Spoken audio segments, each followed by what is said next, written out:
संघीय संसद अन्तर्गत प्रतिनिधि सभाको चालू दोस्रो अधिवेशन र राष्ट्रिय सभाको चौथो अधिवेशनको क्रममा प्रमुख विपक्षी दल नेकपा एमाले पटक पटक संसद अवरुद्ध गर्दै आएको छ।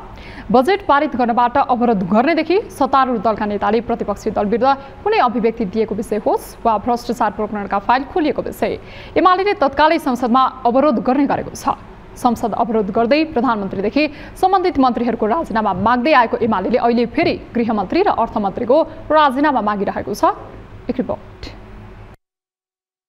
संघीय संसद अन्तर्गत अहिले प्रतिनिधि सभाको दोस्रो अधिवेशन चलिरहेको छ भने राष्ट्रिय सभाको चौथो अधिवेशन। तर प्रतिनिधि सभा र राष्ट्रिय सभाको बैठक नियमित कार्यवाहीमा कहिल्यै पनि अघि बढ्न सकेको छैन। कुनै न कुनै बहानामा प्रमुख प्रतिपक्षी दल एमाले अवरोध सृजना गरेपछि संसदमा काम कार्यवाही प्रभावित हुँदै आएका छन्। राष्ट्रपति निर्वाचनका बेला प्रधानमन्त्री पुष्पकमल दाहाल प्रचण्डले गठबन्धन बदलेपछि सत्ताबाट बाहिरिएको एमाले त्यस यता निरन्तर संसदमा अवरोध गर्दै आएको छ।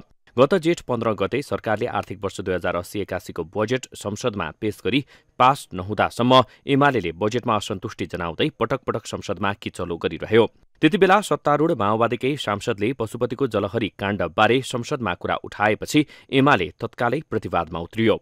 प्रधानमन्त्री प्रचण्डले आफ्नै पार्टीका सांसदको अभिव्यक्ति समय सापेक्ष नभएको भन्दै एमालेलाई ढाडस दिएपछि संसद सुचारू भयो। त्यसपछि पुनः प्रधानमन्त्री प्रचण्डले भारतीय नागरिक सरदार प्रीतम सिंहले आफूलाई प्रधानमन्त्री बनाउन पटक पटक दिल्ली पुगेको अभिव्यक्ति दिएपछि पुनः एमाले प्रतिवादमा उत्रियो। प्रधानमन्त्री प्रचण्डकै राजीनामा माग गर्यो। त्यतिबेला पनि प्रचण्डले आफ्नो गल्ती भएको संसदको रोस्टममा उभिएर स्वीकारेपछि एमाले ब्याक भयो। पछिल्लो समय त्रिभुवन अन्तर्राष्ट्रिय विमानस्थलमा बाहिरिएको करिब 100 किलो सुन राजस्व अनुसन्धान विभागले बरामद गरेपछि एमाले पुनः गृहमन्त्री नारायण काजी श्रेष्ठ र अर्थमन्त्री डाक्टर प्रकाश महतको राजीनामा माग गरिरहेको छ। तर कुनै पनि विषयमा प्रष्टीकरण दिने मौकै नदी राजीनामा माग्नु ठिक नहुने प्रधानमन्त्री प्रचण्डको भनाइ छ।